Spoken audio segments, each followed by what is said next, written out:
organisasi itu sekarang menganggap tidak asetnya itu tidak lagi hanya yang tangible aset ya seperti barang-barang kendaraan, bangunan, tapi juga knowledge, dan itu hal yang sangat penting, dan juga bahwa sekarang kegiatan yang kita laksanakan selama lebih kurang 3 bulan lebih sudah transformasi juga dari pembelajaran yang sifatnya individual perorangan ke yang bersifat organisasi, dan ini hal yang kita harapkan nanti bisa menghasilkan dampak yang positif untuk penanganan COVID ini. Baik Bapak Ibu, saya kira barangkali akan ada komentar dan pertanyaan yang mungkin Bapak Ibu ingin sampaikan. Selamat siang. Halo. Ya. Ya, selamat siang Prof. Laksono. Apakah suara saya jelas terdengar, Prof? Ya, jelas. Terdengar. Ya. Ya, ada yang mau saya tanyakan. Ini memang kami melihat banyak sekali manfaatnya untuk knowledge management dari tahap demi tahap. Satu hal yang ingin kami tanyakan, itu dari apa yang kami ikuti, dan mungkin juga kawan-kawan lain yang mengikuti mungkin dari sumber lain, dari web lain juga, itu kemudian dari pengetahuan atau tambahan pengetahuan individual, kemudian untuk disampaikan kepada institusi, ke rumah sakit. Misalnya saya di komite etik rumah sakit, itu kan tidak tunggal ya, itu ada beberapa members. Sehingga kadang-kadang untuk memadukan ini dari sumber yang berbeda, itu kadang-kadang ada resistensi, terutama dari pemegang otoritas ya, karena melihat adanya keragaman sehingga akhirnya apa yang mau diperbaiki atau apa yang mau ditambahkan atau merubah dari pengetahuan individual menjadi pengetahuan organisasi, ada semacam resistensi. Jadi tidak mudah merubah guidelines yang sudah ada, yang sudah existing untuk sesuatu yang baru. Mohon penjelasan, apakah ada solusi dalam masalah ini? Terima kasih. Ya. Iya Pak, justru ini Pak, kita di dalam forum knowledge management ini kita akan mencoba membahas hal-hal seperti itu Pak. Jadi nanti di sesi kedua kita baru membahas bagaimana mulainya. Ya, nah mulainya tentunya terkait dengan leadership, nanti kita bahas ya. Tapi apa yang tadi seperti misalnya tentang pengetahuan apalagi yang baru ya seperti ini ya, yang mungkin mazhab itu atau aliran pengetahuan itu masih sangat kental ya. Bisa terjadi ketika belajar mengenai pengenalan klinis itu ada versi A yang pakai ventilator, ada yang katakan B tidak pakai ventilator misalnya ya. Nggak apa Pak, justru ini yang akan membawa kehidupan di rumah sakit misalnya tadi, itu akan dinamis dalam hal memperdebatkan atau membahas mengenai apakah kita pakai ventilator atau tidak, misalnya seperti itu. Ya, nah ini yang akan mendorong kita nanti masuk ke apa yang disebut sebagai budaya. Nah, selama 3 bulan ini, kalau Pak Manopo perhatikan, ini kan ada mungkin ribuan webinar ya, betul nggak Pak? Ya, nah sekarang nih pertanyaan menarik, Pak Manopo masih ya. Pertanyaan menarik, apakah ribuan webinar itu ya, itu bisa disaring atau bisa disarikan ya untuk manfaatnya untuk lembaga Pak. Dan bagaimana mekanismenya? Itu Pak. Ini yang justru akan di titik bahasan kita di forum knowledge management ini. Yang memang tidak begitu, sekarang itu belum populer Pak pengetahuan. Nanti kita lihat ya, mengapa kok tidak populer. Dan nanti kita juga ada sedikit survei mengenai mengapa kok tidak populer. Bisa dipahami Pak Manopo? Ya, baik. Sedikit lagi Prof. Laksono. Apakah dengan knowledge management, dengan fokus masalah COVID-19 ini, itu tidak menimbulkan distraksi? Jadi maksud saya untuk hal-hal yang non-COVID, yang juga harus ditangani di rumah sakit, selain kasus-kasus COVID, fokus ke arah COVID ini, ada kerisauan nanti akan menimbulkan distraksi sehingga yang kasus non COVID itu akan berdampak ya, akan dirugikan juga. Bagaimana pendapat Prof. Laksono? Ya, justru itu Pak. Makanya kita mengembangkan knowledge management untuk COVID ini ya, tapi di dalam rumah sakit tadi ya. Karena saya yakin yang mengikuti webinar itu misalnya di klinisi ya, itu banyak pulmonolog ya, atau dokter anak atau infeksi ya. Tapi yang kelompok dokter kulit atau mungkin tidak begitu ya. Nah, justru di sinilah interaksinya antara ilmu-ilmu tentang COVID tadi dengan perhatian terhadap non-COVID itu yang akan timbul, Pak. Sehingga yang kita dapatkan itu adalah nanti budaya pengetahuannya. Yang memang adanya COVID itu memicu, oh ternyata kita tuh butuh pengetahuan mengenai COVID. Tapi juga kita harus membahas mengenai dampak terhadap penyakit non-COVID termasuk penurunan pendapatan rumah sakit misalnya, atau penurunan jumlah pasien, atau semakin banyaknya home care, atau telemedicine dan sebagainya, Pak. Bisa dipahami, Pak? Ya, baik. Terima kasih, Prof. Laksono. Ya, justru itu dinamika yang kita inginkan itu ada seperti itu. Yang penting bahwa teman-teman itu bisa menggunakan apa yang disebut sebagai aset tadi ya, pengetahuan sebagai aset tadi ya, untuk mengatasi masalah. Ya. COVID ataupun di non-COVID, Pak. Ya, dua-duanya. Ya, baik. Terima kasih, Prof. Ya, terima kasih. Prof. Laksono, ini ada pertanyaan juga dari Dr. Mulyadi Hartono yang sebenarnya mungkin nyambung dengan yang tadi ditanyakan Pak Peter. Ya. Jadi bagaimana dengan beragam guidelines yang diberikan oleh masing-masing profesi? Bagaimana menyatukannya dalam rumah sakit? Ya, nah ini guidelines-nya memang kalau biar nasional ya, misalnya IDAI punya guideline dokter anak ya, atau mungkin yang dimaksud guideline yang terkait dengan di mana misalnya misal Pak Arto bisa dibuka nggak, Pak? PPDS satunya atau sekolahnya di mana ya? Ya, kalau di perhimpunan profesi biasanya atau kolegium ya mereka mempunyai guideline yang sama ya. Pak Mulyadi bisa di unmute, dibuka speakernya, mikrofonnya. Ya, Prof. Nah, ini kan rumah. Halo, Prof. Kami sudah dengar. ya silakan. Ya, jadi kami ini kan rumah sakit swasta. Nah, profesi yang ada, dokter spesialis ini kan membawa benderanya masing-masing. Di manajemen rumah sakit swasta kan tentu berusaha ada standar yang kita berlakukan untuk satu rumah sakit. Nah, ada beberapa dari profesi dengan bendera ini kelihatan berbeda.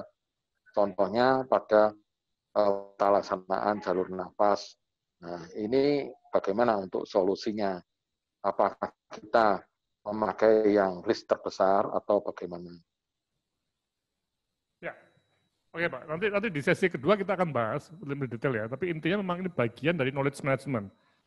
Nah, di rumah sakit itu, di swasta itu, apakah ada semacam pekerja ya atau kelompok orang ya yang memang pekerjaannya ya ini ngurusi seperti ini, termasuk menetapkan konsensus bersama bahwa kita menggunakan, walaupun kita dari macam-macam center ya atau macam-macam profesi yang mungkin berbeda-beda ya, kita sepakat untuk menangani pasien pakai yang seperti ini. Ini salah satu yang disebut sebagai knowledge management impact, Pak. Jadi dampak dari knowledge management itu kita sampai pada proses konsensus ini. Bisa dipahami, Pak?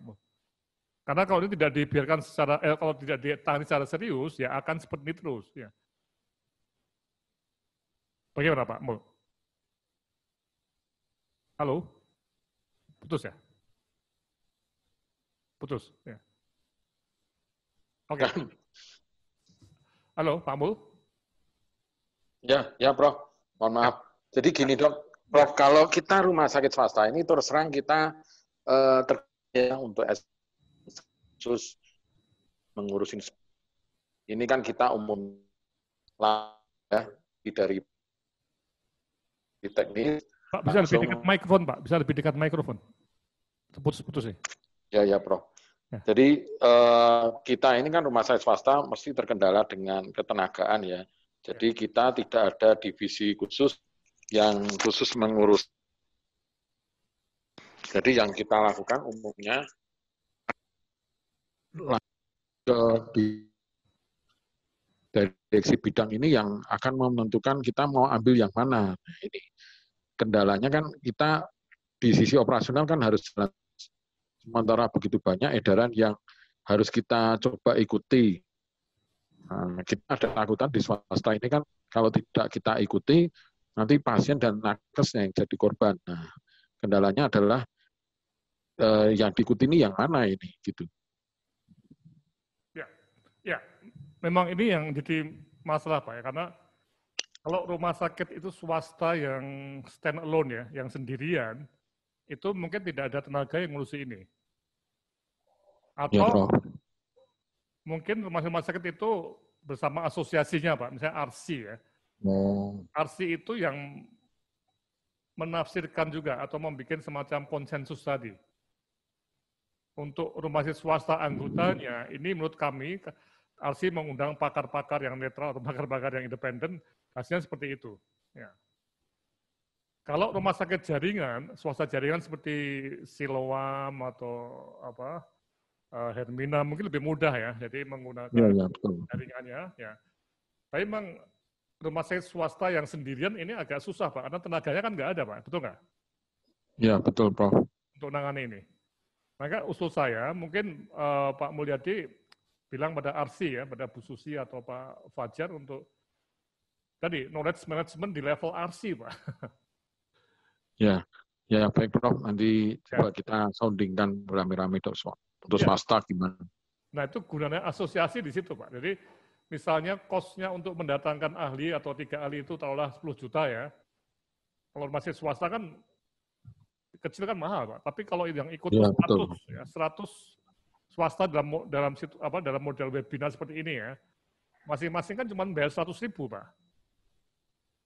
Iya enggak? Ya Prof. Ya. Ya. Jadi ini maksudnya itu ya. Jadi kita ketika terjadi ketidakpastian tadi atau konflik atau apalah ya.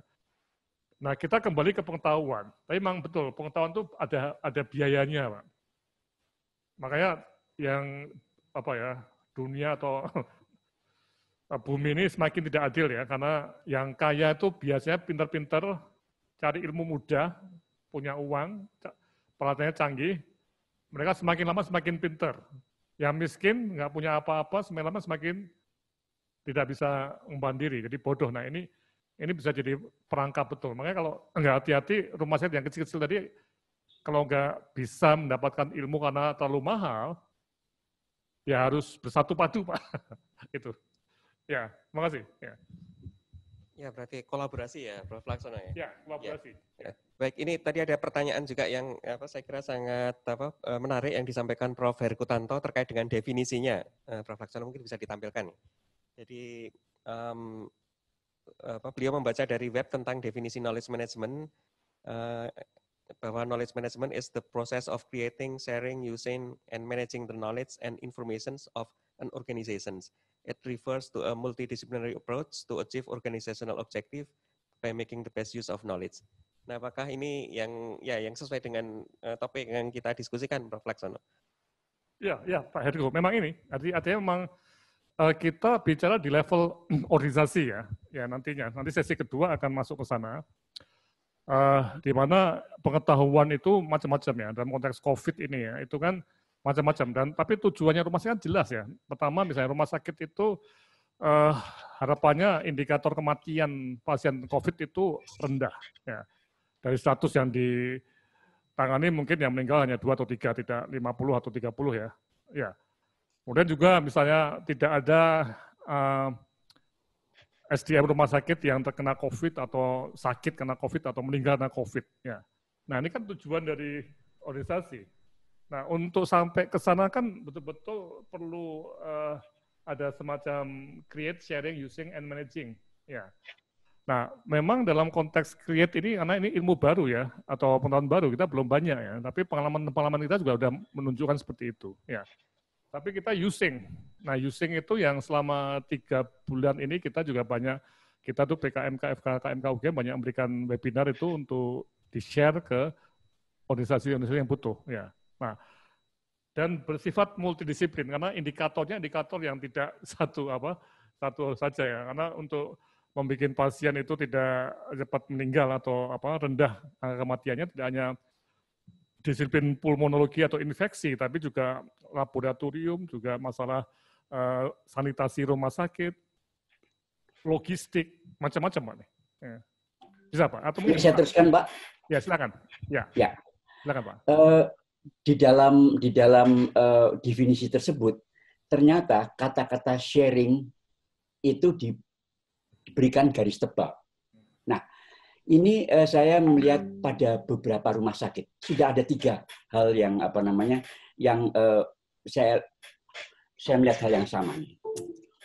Jadi pada saat ini di beberapa center pengetahuan di luar negeri itu di UCLA dan juga di Korea Selatan, teman-teman, itu mereka sedang mengembangkan artificial intelligence untuk membaca hasil foto ronsen dan hasil CT scan untuk kemudian diinterpretasi oleh artificial intelligence dan kemudian untuk menentukan apakah ini COVID atau bukan. Nah, kemudian 3 rumah sakit Indonesia, ini proyek yang berbeda-beda. Jadi Indonesia itu semacam jadi bancaan. Itu mereka mengajak radiologinya, ada juga yang mengajak spesialisasi yang lain untuk kemudian mengirimkan hasil radiologi dan CT scan-nya, termasuk data-data klinisnya itu ke luar negeri. Tujuannya apa? Untuk mendukung agar proyek AI ini berhasil. Nah, kemudian setelah yang saya bayangkan adalah apabila data-data itu tadi itu di-share ke luar negeri, kemudian setelah berhasil itu saya tanyakan, Anda dapat apa? Dapat rekognisi saja. Loh, apa itu maksudnya sharing knowledge? Apakah itu yang namanya knowledge management? Jadi kita hanya sharing keluar, kita nggak dapat apa-apa. Dan persis sekali seperti pada waktu tahun 2007 kita itu sharing virus H5N1. Kemudian setelah jadi vaksin, maka kita harus membeli dengan harga yang tak terbeli. Dan kita harus antri urutan yang kesekian. Dan banyak data-data yang sifatnya COVID ini tadi betul-betul diakses dari luar negeri, itu melalui web dan melalui beberapa spesialis-spesialis kita. Dan mereka itu cukup bangga karena seolah-olah mendapatkan, katakan, rekognisi dari luar negeri. Nah, itu terfragmentasi. Nah, apakah ini juga termasuk knowledge management dan seterusnya? Artinya adalah kita punya aset, tapi kita tidak memanagenya dengan baik. Kita nggak tahu bahwa itu adalah aset sebenarnya. Apakah itu juga termasuk hal yang relevan kita perbincangan di sini, Pak Laksono? Terima kasih, Prof. Ya, terima kasih Pak Herku ya. Jadi kalau kita lihat daripada tulisan ini Pak, tulisannya Pak Herku yang di definisi tadi ya.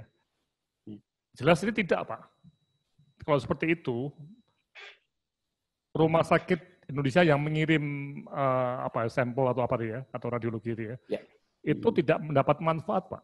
Nah, padahal knowledge management itu ada satu hal yang sangat kunci ya, itu to achieve organizational objectives Pak. Which organizational, Pak? Jadi ini apakah dunia atau apa itu? Ya, jadi organisasi rumah sakit yang ngirim dia nggak dapat apa-apa, Pak. Nah, itu bukan, itu dia cuma sebagai ya share sesuatu yang tidak dalam konteks knowledge management. Ya. Ataukah dia itu justru kebalikannya dari knowledge management, justru adalah membocorkan atau bukan membocorkan ya, artinya adalah ya membuang-buang satu aset. Membuang asetnya gitu Pak, seolah gitu ya. Bisa terjadi Pak. Tapi sekarang kita kembali lagi pada tujuan knowledge management itu untuk mencapai objektif ya. Jadi settingnya knowledge management di lembaga. Ya. Di lembaga yang dia itu menganggap knowledge pengetahuan sebagai aset ya. Dia bisa share juga ke orang lain. Ini seperti gini, tapi orang lain itu akan membantu. Oh harusnya begini Anda. Itu juga bagian dari knowledge management, mengundang konsultan untuk seperti itu ya. Namun kalau kita hanya menyerahkan aset kita itu ke luar negeri atau ke luar organisasi dan kita nggak dapat apa, itu bukan knowledge management itu. Bukan, saya sepakat itu. Tapi ini definisi itu memang to achieve loh Pak. Organizational objective by making the best use of knowledge, the best use. Nah, sehingga nampaknya ini mumpung juga banyak rumah sakit. Seandainya banyak rumah sakit yang diminta itu, dan itu hampir suatu keniscayaan, mereka masuk ke rumah sakit melalui para spesialisnya. Nah, itu harusnya data itu adalah bukan milik dokter loh. Data itu milik rumah sakit sebenarnya.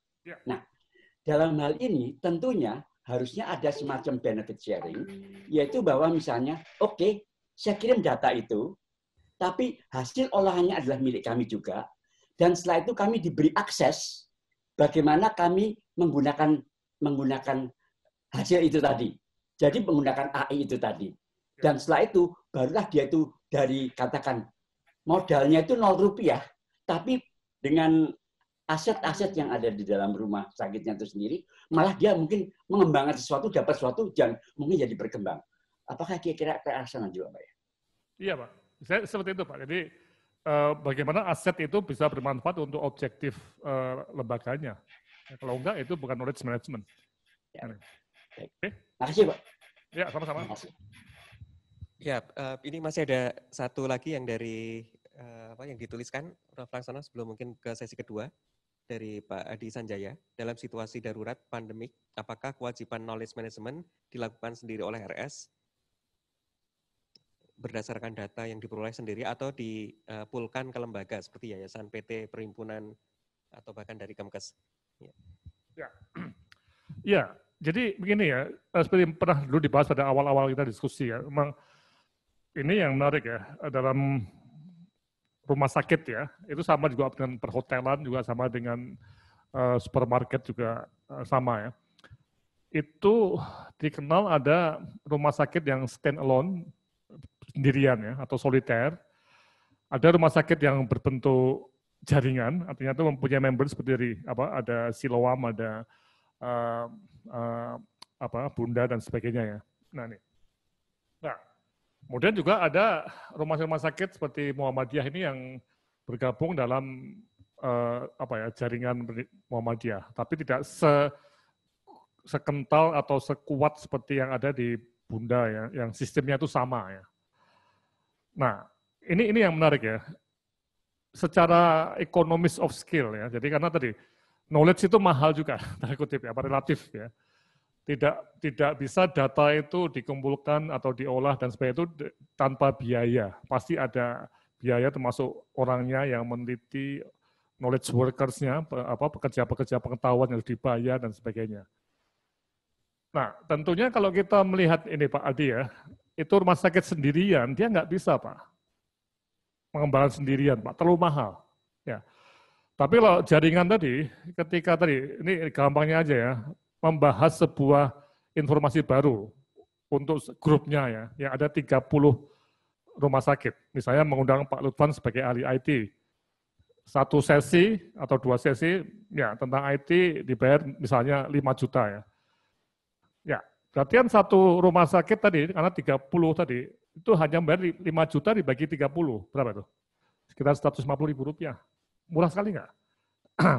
Dan bisa membandingkan juga antar rumah sakit tadi dampaknya.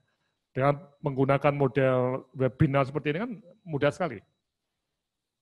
Ya, nah, sehingga ketika bicara mengenai pooling tadi, ya, ini memang aset tadi ada aset-aset yang sifatnya rahasia juga ada loh, ya, yang tidak bisa atau susah dibawa keluar. Nah, itu memang paling baik dibahas di rumah sakit sendiri atau di jaringannya sendiri. Nah, tapi kalau pengetahuan-pengetahuan yang umum yang tidak rahasia itu Kemenkes atau mungkin lembaga penelitian atau mungkin juga UGM, kita juga bisa menjadi semacam pool pengetahuan. Bisa dibayangkan Pak ya? Atau kelompok seperti Asada ya. Tapi kalau untuk menyangkut aset misalnya masalah bagaimana mengatasi ini, kesulitan keuangan yang banyak rahasianya atau banyak yang konfidensial ya. Nah itu akan dibahas dalam satu jaringan lebih mudah. Nah, begitu Pak Adi. Gimana? Mungkin ada komentar Pak Adi tentang hal ini. Karena ini yang saya khawatirkan yang terjadi lembaga-lembaga yang mempunyai dana yang sifatnya jaringan itu akan lebih cepat berkembang dibanding lembaga atau rumah sakit yang stand alone, yang sendirian. Silakan, ada Pak Adi bisa dibuka, Pak Adi. Nah, silakan Pak Adi. Ya, terima kasih Prof. Saya kira cukup sih. Jadi memang ada multi layers ya, ada beberapa jenjang tergantung dari sifat dari knowledge tersebut yang akan diaplikasikan maupun yang akan dianalisis ya. Enggak, saya lihat ini karena memang tadi ya konsentrasi keperhatian saya adalah bahwa banyak rumah sakit swasta itu mereka yang stand alone, dan itu akan sulit karena mereka tidak punya sumber daya yang cukup untuk membiayai knowledge management ini. Makanya kemudian saya pikir apakah ini bisa, kalau misalnya dia dalam bentuk yayasan atau dia punya dalam konsorsium, sebetulnya akan lebih mudah jika konsorsium tersebut yang memfasilitasi gitu.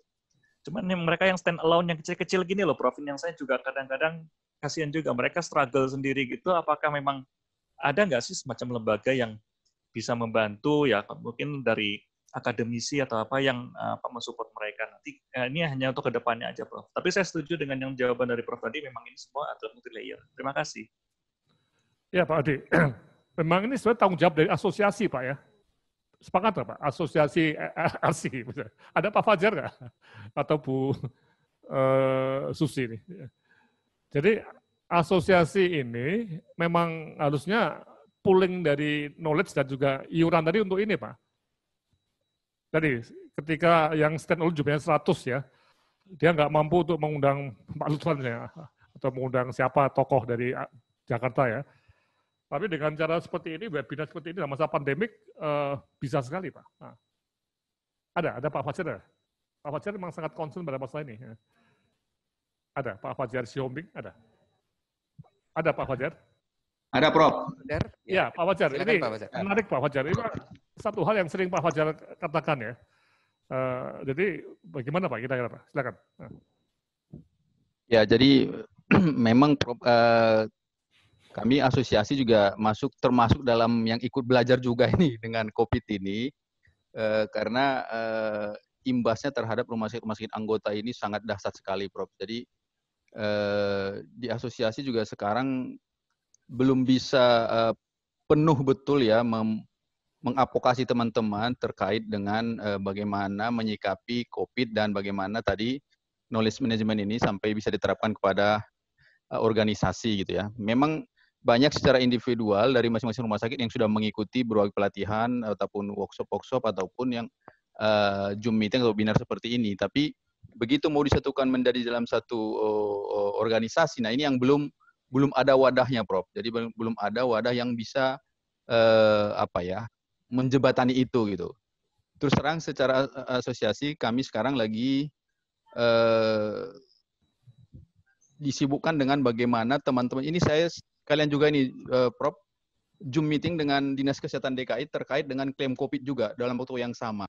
Karena kami juga ini permasalahan klaim COVID ini juga suatu permasalahan yang sangat krusial sekali yang teman-teman itu belum begitu siap ya rumah sakit. Karena apa? Karena kondisi ini darurat, kita mempersiapkan segala sesuatunya dalam kondisi darurat, tetapi ketika mengajukan klaim, ya verifikator itu mengklaim dalam posisi normal gitu.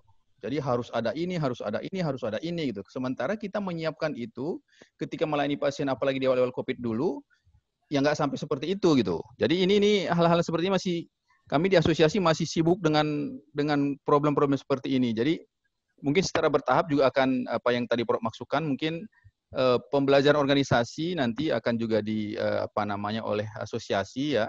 Atau memang mungkin kalau memang ini rumah sakit individual, nanti bisa juga bersatu khusus rumah sakit individual, nanti kita buat sesi khusus ya. Saya tadi pagi sudah kontak-kontakan dengan Bu Sandra.